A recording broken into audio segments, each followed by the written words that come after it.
Hello. So just whilst everybody starts to follow us live, I just want to say welcome to the 25 Tuesdays with WAY. So it's obviously a series that is celebrating the 25th year celebrations for Widowed and Young, the charity. And during the anniversary celebrations, we are sharing various stories over 25 weeks. I'm Emma Gray, and today I'm standing in for Sam Robinson, who's sadly not able to make it because he's not very well. As part of the Instagram Live series, this part that Sam's been dealing with deals with books and blogs. So over the last 5 weeks, we've spoken to various WAY members who've written to help them cope with their bereavement. And last week, I was really thrilled to be able to interview Holly Matthews about her new book that's about to come out in June. So that was really fascinating, and do go back and watch that. All of the WAY Lives are all recorded in the WAY 25 Tuesdays series. So you can always go back and catch up on all the fantastic ones that Sam has done with various different people. And then previous to that, Kate was chatting to various people who are involved and are the faces behind WAY, so that was all really interesting as well, including speaking to Caroline, who's one of the founders. So today, for the last of the books and blogs, I'm going to talk to WAY member Suzanne Elvidge about her blog, which is called The Widow's Handbook. Suzanne was widowed in 2018 at the age of 50, and she's a freelance medical writer. She decided to set up her blog to help others who've been bereaved because she realised there really is no handbook for grief. So I'm going to try and invite Suzanne into here. So I'm going to try and hopefully that'll be her joining us. Fabulous. Hi there. It worked. Brilliant. This is awesome. Welcome. Thank you so much for joining the books and blogs. I was wondering, Sam always starts at the very beginning by asking people if they could tell us a little bit about their story. So when you met Tim and what he was like. Okay. I met Tim when we were both in our very early 20s. We met through a mutual friend. Apparently he rather liked me, but I had a boyfriend at the time. And so we just became very, very good friends. I went on to marry this boyfriend, but my marriage broke up. And Tim was the friend who was always there, always looking after me, always looking out for me. And it just kind of very gently drifted from being very, very old friends to us becoming an item. Oh, that's lovely. That's really sweet. And then really sadly and really suddenly, he died in 2018. I wonder do you mind telling us a little bit about both how he died and about your bereavement? Sure. We'd actually only been married not quite 10 years. And Tim had type 2 diabetes. And so we kind of knew he perhaps wasn't going to make old bones, but didn't really have any way of knowing what was actually going to happen. And we had a fantastic night out with some friends, lovely, lovely evening on a Friday night, and we walked home saying to each other that was one of the really special nights. And then in the early hours of the morning, he just breathed really oddly, and that was him taking his last breath, and that was it. It was as sudden as that. I called the paramedics, had to do CPR, and I still have this physical memory of doing CPR, of shouting down the phone to the absolutely wonderful call handler. She got me to count 1, 2, 3, 4 as I was doing CPR, and I was just screaming the numbers at her. I broke, I sobbed. She said, "You can do this." And I just remember feeling his ribs crack. And that's a feeling that I can't ever lose. It's kind of inside me. Oh, I'm so And sorry. that was it. It was Friday he was there and Saturday he wasn't anymore. Gosh, that's so sudden and so tragic for you. And what a phenomenal part that you had to play in all of that as Yeah. well.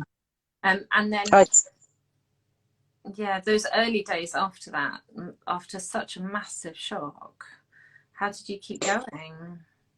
it really was just a blur. It was unreal.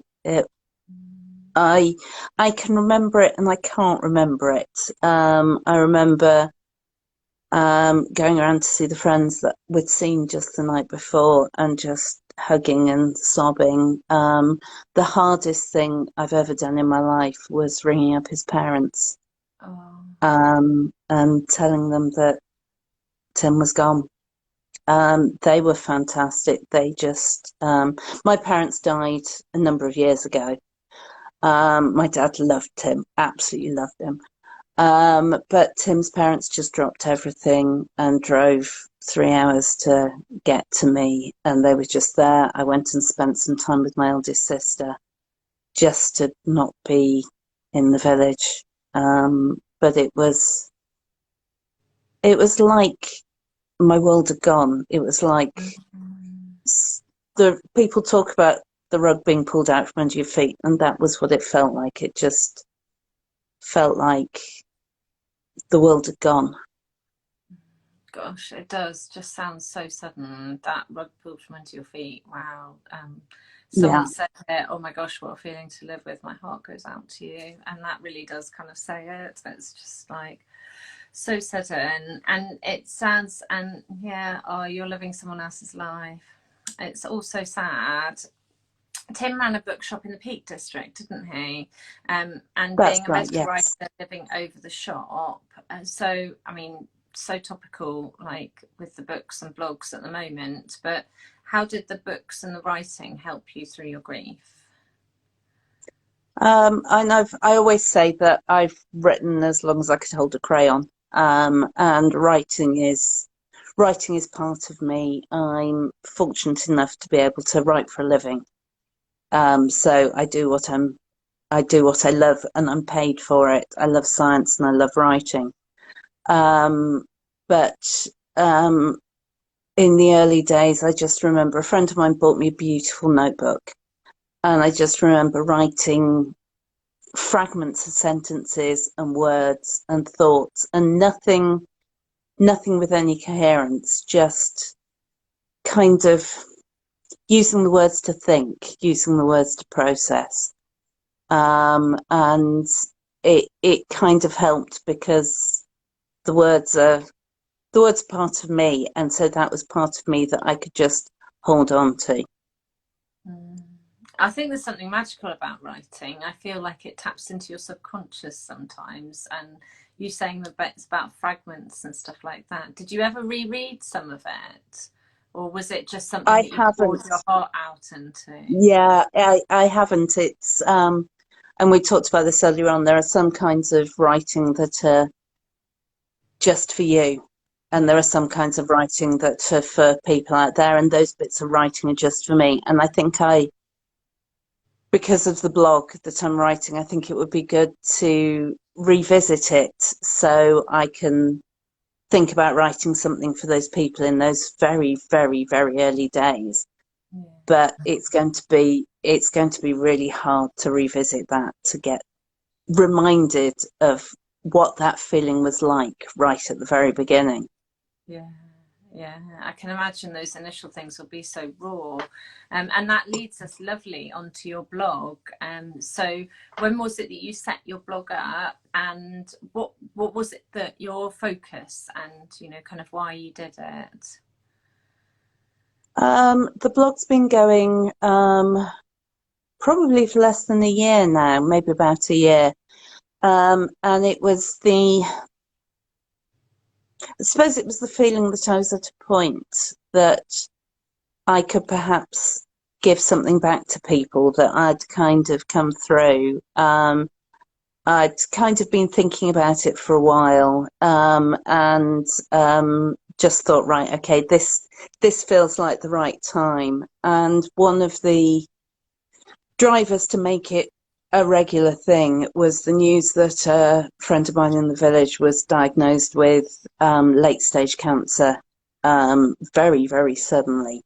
And she died within 5 weeks and leaving behind her husband. And so it was kind of, I'd already started it. I knew I wanted to do it, but that was the impetus to make it a regular thing and to actually try and post every single week, and make the effort to actually get it to work. Yeah, that's amazing. And I'm sure it's helped so many people. And I'm going to do a little plug because I hear you've been nominated for your blog. I have, yes. That's yes, very I've been nominated for the Widow and Young Helen Bailey Blog Award, and it was a really, really big feeling. That it was so kind of, because when you write, and I found this all through my career, when you write, you're sending things out there, and you don't always know what's happening to them. And being nominated for the award has made me think, actually, perhaps this is reaching people, this is making a difference. That's just amazing. And I think as well, sometimes when we write, don't we put little bits of our heart out there, and then to be nominated, it's like verifying how fabulous and how helpful that is, which I can... Oh, absolutely. Sure. Absolutely. It's because the blog is very, very practical. I'm a scientist by training. I'm quite a practical person. And so the blog is quite practical, but it has mentions of my life. It talks about Tim. It talks about what I've gone through, because there's part of it that I am writing for me. And it's getting through those thoughts and working through grief. And it's 4 years now, but I'm still grieving, and I'm always going to be grieving. It changes, but it never goes away. Yeah. Sam often talks about a model of grief where the grief doesn't really change its size. Like, people have this mistaken myth that grief shrinks over time, and actually I find that quite scary, because I don't want it to totally disappear, because I want to totally remember my husband. But grief stays the same size, and that is one of the biggest myths. You just learn to have your new life around it, don't you? And I've written about quite a few different models of grief, because it was just interesting to see how other people looked at it. But that growing round grief there's two that my favourites. One's the growing round grief, and the other one's the pinball machine.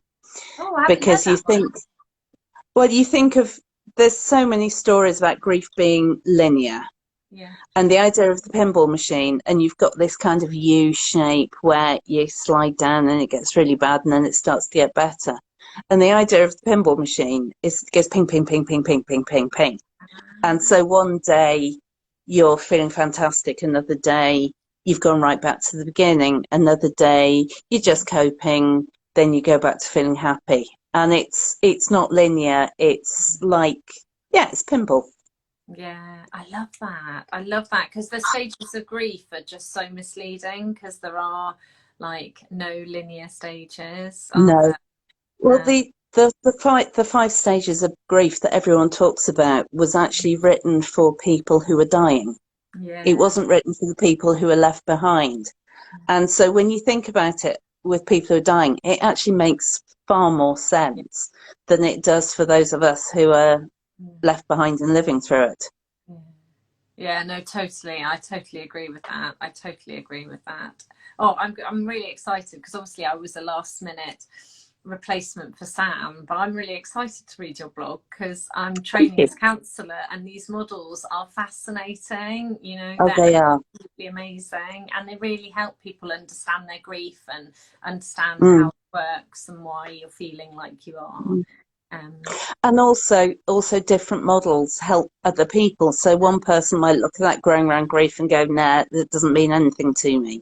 But they there's one about tasks of grieving, And actually that works for them because they can see it as I do this, then I do this, then I do this. Whereas I'm not, I'm neurodiverse and I'm not quite that linear.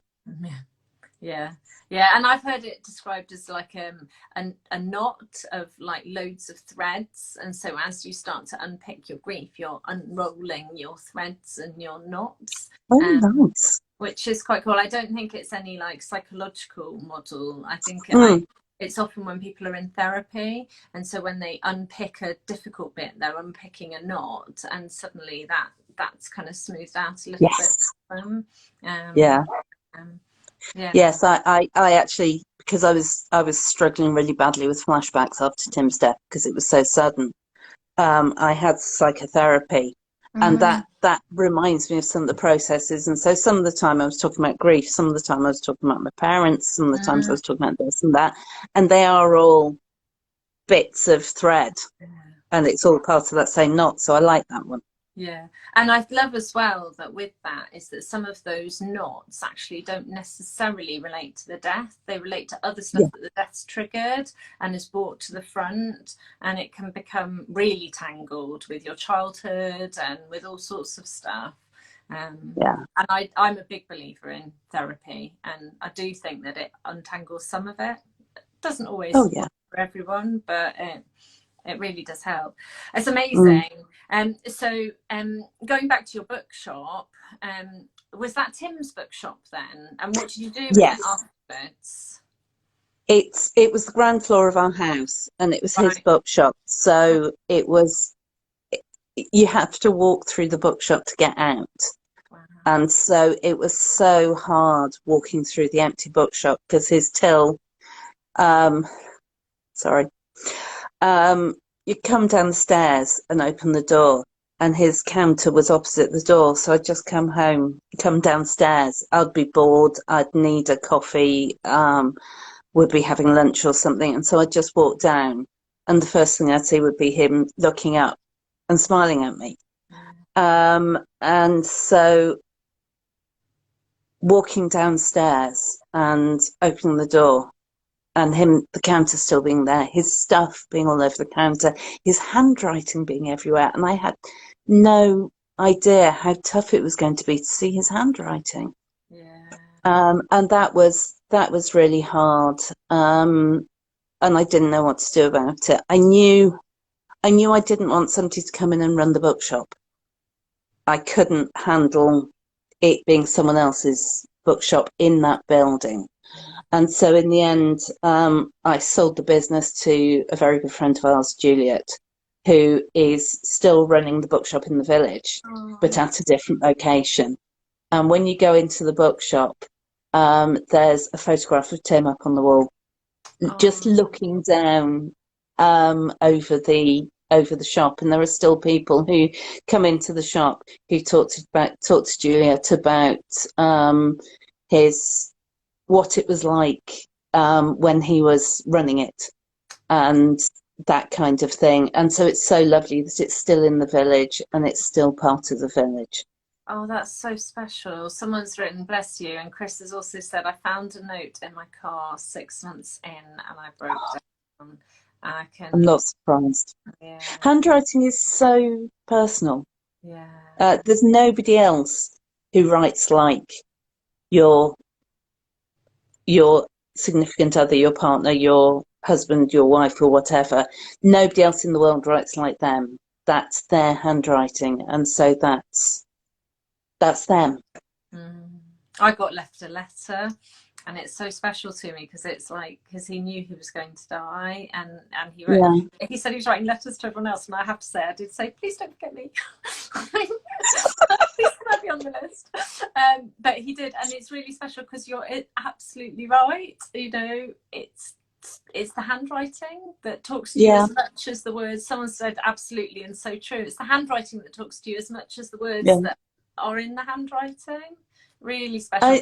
And then the bookshop as well, that went on to fund your dream, didn't it? So what was that all about? It did, yes. Yes, selling the business paid for me to do a master's degree in writing for performance. And that was after Tim's death, that was the first thing that I did just for me. Oh wow. And so and also it was going out and meeting people who didn't know Tim, didn't know me as a widow, just took me as I was. As it turned out, woman that I met on the course is a fellow widow. And she just happened to pick it up from a post that I'd made on Facebook. We've become very good friends, but it's interesting that we were both doing it as young widows. Yeah. But yes, it was something for me. It was something that I didn't have to do. I didn't need to do. It wasn't going to, well, I do hope it will further my career, but in a different direction. But it wasn't practical. It was giddy. It was just going, sod it, I'm going to do something new. And we talked about this before, and we both got a bit sweary. But you do go, bugger it. Life's too short. I don't know what's going to happen to me. Yeah, absolutely. Autocorrect, I'll give you duck. But yeah, it's just going. Sometimes you just go, right, I can do this. And it was terrifying walking into the university. I did a master's degree through the Open University, but this is the first time since I graduated that I've walked into a university. And I was terrified and anxious. And I've done academic science, but I haven't done academic arts.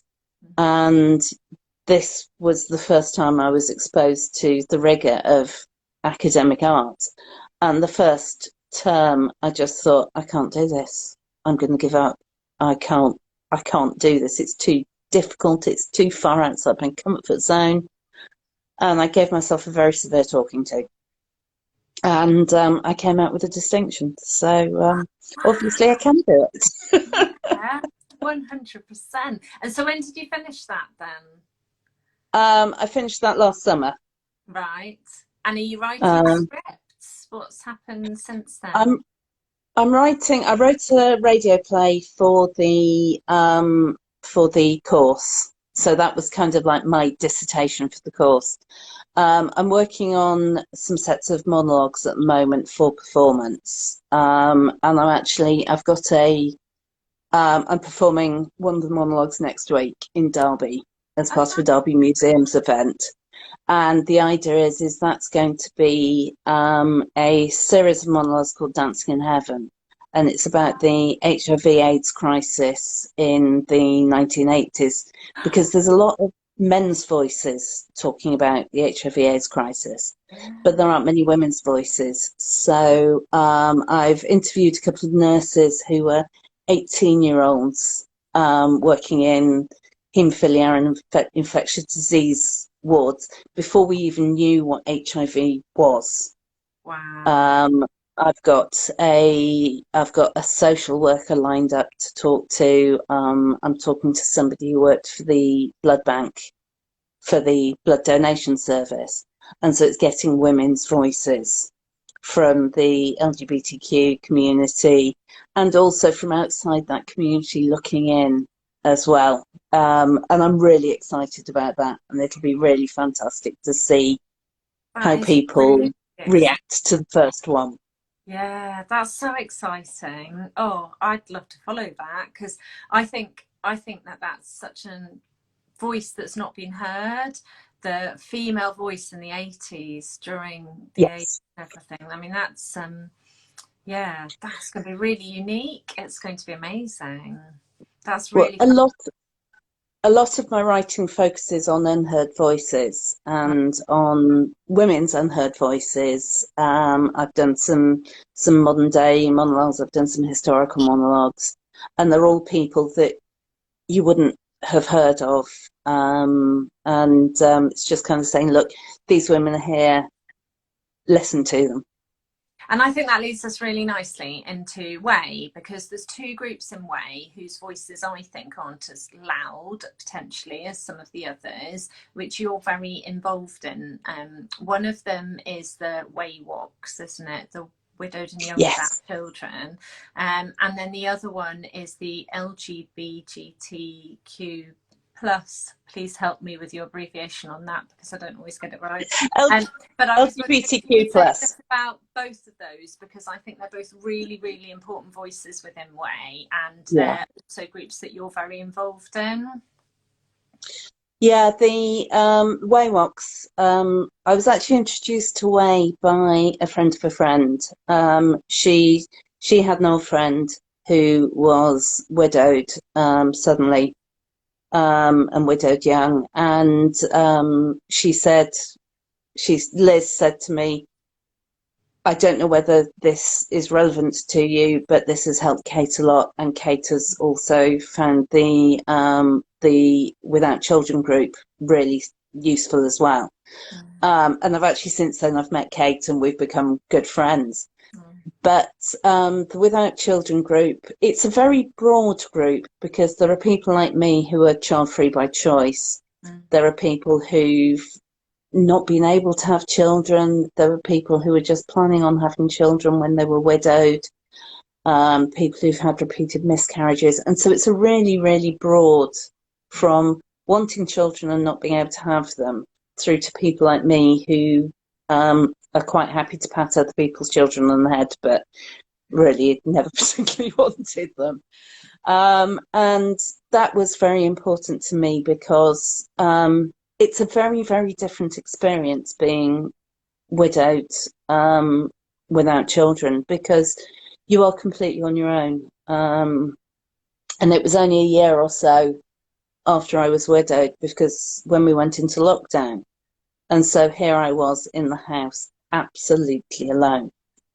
And that's very, very different. And yeah, it provides, it's one of the fantastic things about WAY and the subgroups, is that different groups provide things for different people.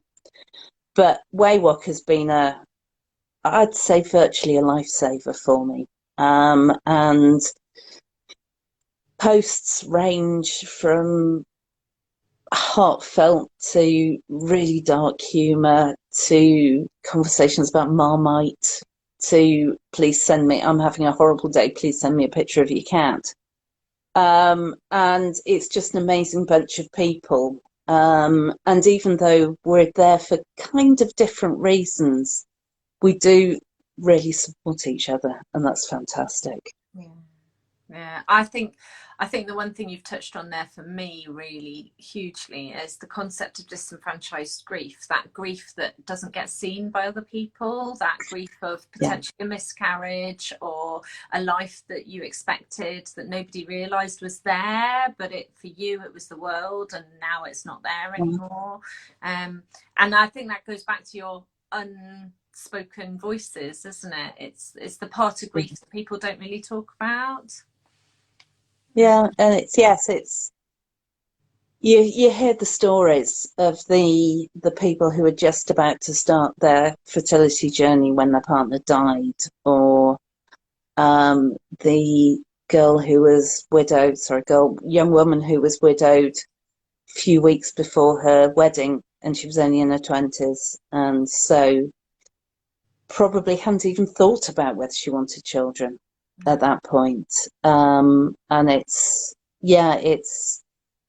unspoken grief is very, very hard.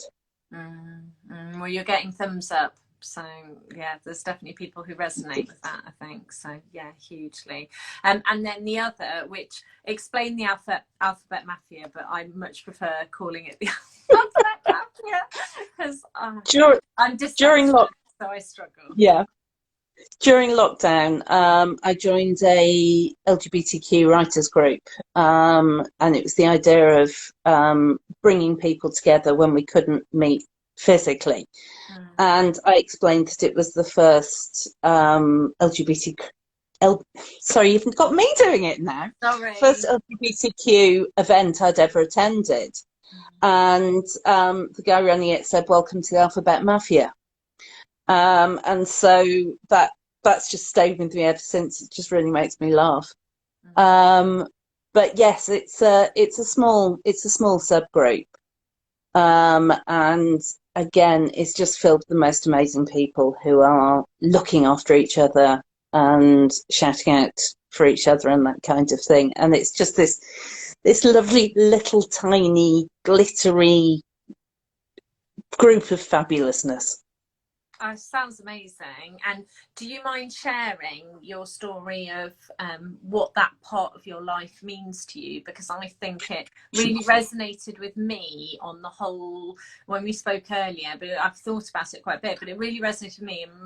And I consider myself quite boring really sometimes, but since my husband died, I have been reconnecting with the real me and doing quirky stuff that's a little bit different. And when I heard your story, I was like, yeah, I totally get that, because after he died, it was just like, well, it doesn't really matter now. I can do what I want and be who I really want to be. And if people don't like it, then this is the real me. So that's fine. You know, I can paint my nails navy and I can do what I pick my belly button and do all the sort of stuff that my parents disapprove of. Yeah. And actually, it doesn't really matter. But I think that sometimes the death gives you a fresh perspective of your own life.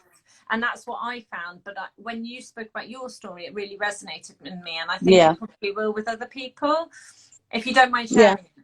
No, that's fine. I'm bisexual. I've known since my 20s that's what I was. But having been married to two men, I was kind of, not at the same time, let me add, I was kind of hiding in plain sight, really. They talk about bi-erasure, and the idea is that some people's concept is that if you're in a heterosexual relationship, you're heterosexual. If you're in a same-sex relationship, you're gay. But as a bisexual woman, I'm always a bisexual woman, whoever I'm in a relationship with. I'm now in a same-sex relationship, and we're actually getting married in August. But it's kind of, I suppose it's exploring a new part of me. It's joining, though I was still queer before, I wasn't involved in a queer community. And I'm now becoming very involved in queer communities. And you've probably seen my Lego Pride. I can't point properly. There's a Lego Pride model up there. And yes, it's kind of building out that part of me. I'm still me, but I'm kind of expanding parts of me, if that makes any sense at all. Yeah. And do you think that Tim's death has any impact on how you expand those parts of you? Do you think you act differently than you say you would have done beforehand? I think, and Tim knew I was bi, and he was very, very happy with that. But I think you are much more likely to go, I'm certainly speaking for myself. I'm more likely to go, oh, sod it, I'm just going to do it. And that's because it's not necessarily that I care less or worry less, but I kind of, I don't know, life's short. I now really know how short life is. And so I'll just go, right, okay, I'm going to do it. I'm going to try it. I'm going to live my life in this way or that way, and not care what people think of me so much. And as it turns out, that I've seen nothing but acceptance, which is wonderful. My family have accepted Dee. My friends have accepted Dee. She's now moved here, and the village has accepted Dee. So I think it's that's just fantastic. Yeah.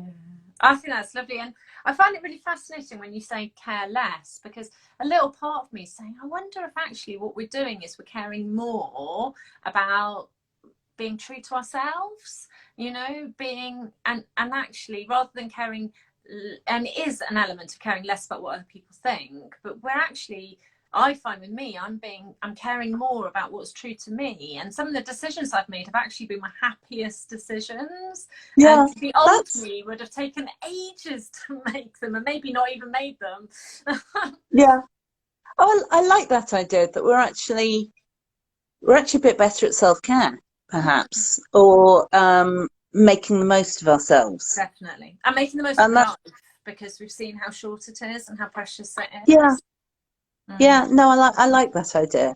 Mm. And yes, taking the opportunities, and that might be traveling or studying or um, anything like that. And one of the things I do want to say, and it's something that I talked about when it came to Valentine's Day and some of the posts for Valentine's Day, is that I'm in a new relationship. I'm getting married. It's fantastic. But getting in a new relationship doesn't fix everything. I'm still me. I'm still the me that's grieving for Tim. And I'm always going to grieve. And the weird thing is, you do sometimes feel like you're having two lives at the same time. And there's sometimes a lot of guilt mixed up with new relationships and a lot of trauma and a lot of things. And so, and I've written about this, and I've talked about this to other widows, is that chapter 2 is people use chapter 2, and I prefer to say that I'm in a new story, and my story carries on, and my story takes twists and turns. But chapter 2 isn't just about having a new relationship. Chapter 2 could be getting a new dog, or studying, or deciding you're going to learn sign language, or change your job, or something like that. Chapter 2 isn't just about being happy ever after in a new loved up relationship, because that doesn't fix it. And people do sometimes go, oh, when you're going to find someone else, your partner would want you to find somewhere else. And I struggle with that a bit, because my partner wouldn't want me to find someone else. Tim would actually rather bloody be here. Thank you very much. Yeah. But yeah, I think I'm probably rambling a bit. But yes, chapter 2 is about you. It's not about someone else. I really like that, and it speaks so much to me. I don't think it's rambling, and you're getting little hearts as well. But to me, I totally agree. Like, chapter 2 is not necessarily about a person or finding another person, because the person that you've lost is still very present in your world, and we're getting lots of hearts to that point that you made. And they are still really important, like to the point where I've always thought there's going to be 3 of us. There's always going to be 3 of us, because Simon's not going. You know, you're not going anywhere. He's always going to be around. But I also love the idea that finding that happiness of that chapter 2, I think what you were saying, doesn't have to be a person. It can be, you're getting even more hearts, but you know, it doesn't have to be a person. It can be, like you were saying, a new job, or a big change, or a move, or you know, a new career or something. But it's something that's really important to you, that's a change that's come about from what your circumstances have happened. And I think that's a really lovely message. It's also why I always I don't talk about moving on. I always talk about moving forward. And I got that from a fantastic TED talk. And I can't remember her name, because I don't do names. They just go, please. But there's this amazing TED talk that this fantastic woman does. And it's about there being 3 people in her new marriage, because her husband's I'll have to there with her. Maybe if you find it, you could drop it in the comments afterwards. Yes, I'll do that. But yeah, it's about moving forward implies that Tim's coming with me, whereas moving on implies that I've just kind of abandoned him and left him behind. And that's not happened. He's with you. No. Yeah. And I love your honesty of, no, he'd rather be here, because I often feel like saying that when people say, oh, you know, he'd want you to move on. No, actually, he was fiercely jealous. He wouldn't want me to move on. He'd want to be here. my second blog post was about things people say to widows. And it was probably one of the most cathartic things I've ever written in my life. And it was one of the ones that's had the most contribution from other widows. And it is things like that. And it's things like, oh, I don't know, but he's in a better place. No, he's bloody not. The better place is here. And that kind of thing. So it's not too sweary. It's just a little bit ranty. And as I say, it was very therapeutic to write. Sounds brilliant. I think I need to read it. I'll get a glass of wine when I have that one. Absolutely. And you'll probably comment on ones that you've heard as well. You've done some fundraising as well for WAY, haven't you? Did you say you're injured at the moment now? Yes, I did do some running, but unfortunately I've got problems with my Achilles tendons, and so I'm not running at the moment, and it's really quite frustrating. But yes, I've done some running in the past to raise money. That's fabulous. That's so fabulous. I think that gives so much to you and to WAY, doesn't it? Yeah, and it's all about the whole giving things back as well. It's WAY has given so much to me, and I talk about it. There's so many blog posts mention it because, and the last time I spoke to a solicitor about something, I said, look, you might want to tell people about this. And when I go and see my doctor and when I'm seeing a therapist, I've said, look, if people come to talk to you about being widowed, tell them about WAY. And so I'm a bit of an evangelist. I love that, because I passionately believe it's one of the reasons I love being an ambassador. I don't want people to necessarily become members of WAY, but what I'm passionate about is I want them to know it exists, and then it's their choice. Yeah. And that's what I'm really passionate about. And if people don't know it exists, then there's no way they can join. So spreading that word is so important. Yeah, a friend of mine sadly joined WAY when her husband died. And I instead of sending her flowers, I sent her a voucher to join WAY. And so it just, yeah, and she's joined, and I know that she's got a lot out of it. I wish she didn't have to. I really wish she hadn't had to, but she did. It's the group that nobody wants to join, but everyone's very grateful when they find it. Oh, absolutely. Absolutely. Yeah. So with your writing, what does the future hold for you? Have you got other writing projects? Obviously, you said about the monologues, and you've got your blog, and they must keep you busy. They do, yes. And my partner's an illustrator, and she's just completed a master's in graphic novel illustration. And her master's project was putting together an outline and creating some pages for a graphic novel. And that was based on one of my monologues. I did a 9-line monologue challenge a couple of years ago. And so they sent you just a sentence, and you had to use that to write a 9-line monologue each day in the month.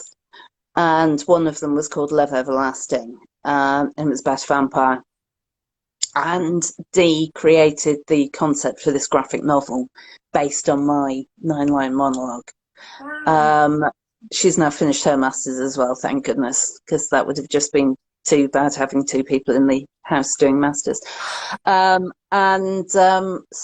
the idea is that I've helped to create the storyline and the plot for the thing, and the idea is that she will continue to do the graphic novel and I will write a novel on the same so we'll each take the same story and the same plot, and we'll each create our own project from it. That's the next project. That's amazing.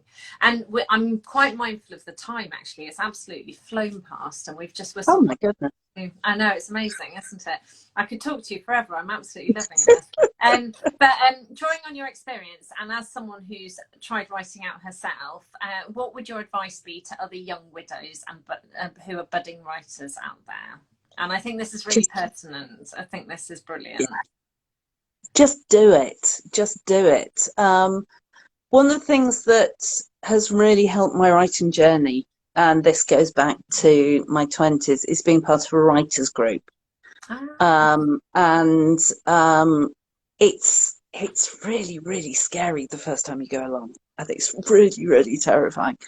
But going along, sharing your work, getting people to talk to you about your work, critique your work, reading other people's work and critiquing them, because critiquing somebody else's work makes you think, oh, actually, I do that. So, yeah, I can change what I do.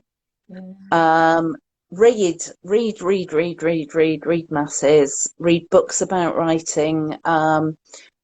Got two favourite books about writing. One is called Bird by Bird by Anne Lamott. And the other one is Stephen King's On Writing. Okay. And they're both absolutely fantastic. Get up in the morning, write, have a notebook in your pocket, write on the bus. I'm telling myself to do these things as well because I don't always do them. I have got a notepad by my bed because excellent. I always think at night, and then if I haven't written it down straight away, but sometimes it's illegible. So I wake up in the morning and I'm like, what's that? Some of my best ideas have been in the shower, and by the time you've got off and dried your hair and dried yourself down, you think, I know I had a really good idea, but it's gone. But yes, just do it. Write, practice, write a blog, write. But remember that there are, and we touched on this before, there are two kinds of writing, and sometimes there's writing that you just do, and it's just inside your head. And if you want to write a memoir, and it's nobody else is ever going to see it, you can be really, really rude about all your relatives. But also there's the kind of writing that's for other people, that's for people to read. And and both kinds of writing are absolutely brilliant, and both kinds of writing will really help you.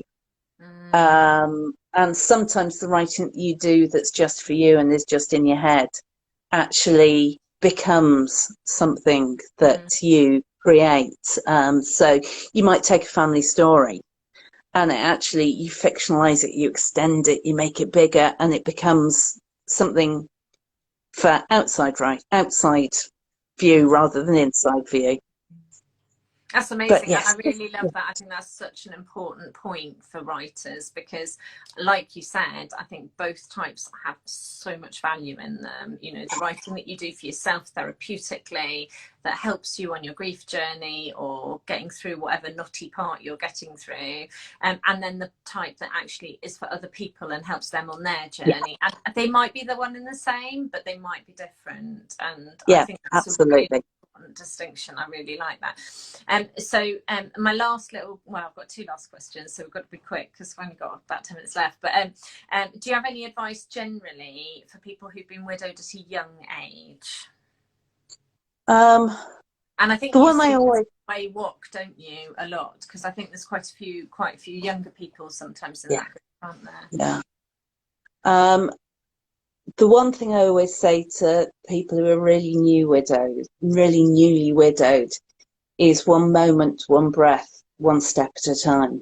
Don't just think about now, just do now, just exist for now, cope for now. Because eventually it becomes bigger and longer. But just to start with, it's just about being now and getting through the next moment. I always tell people to use grounding techniques, so things like breathing, listening to your breathing, counting, all these kinds of things, just to stop your head spinning round and round and round. But again, that's all about just coping in the now. And then tomorrow will happen. You can cope with tomorrow when it is tomorrow. Just cope with now. I think that's brilliant. And just keep going. I remember you saying earlier, just keep going. Just keep. I've got a, am I allowed to swear? I don't know. You can say it rhymes right. with something. I've got a bracelet. And inside it's got a secret engraving inside. And it says keep going. And it's just about keeping going. Yeah. Yeah, that's brilliant. And the last question I picked up from you, but I'm fascinated to know now that we mentioned it. So in our pre-chat, lovely Suzanne said that when she interviews people, she at the very end, and so she now knows this is coming, which is a bit of a giveaway. But what is the one question you would have liked me to ask that I haven't asked in 2 minutes? I really should have prepared for this because I really in my head knew that you were going to do it. God.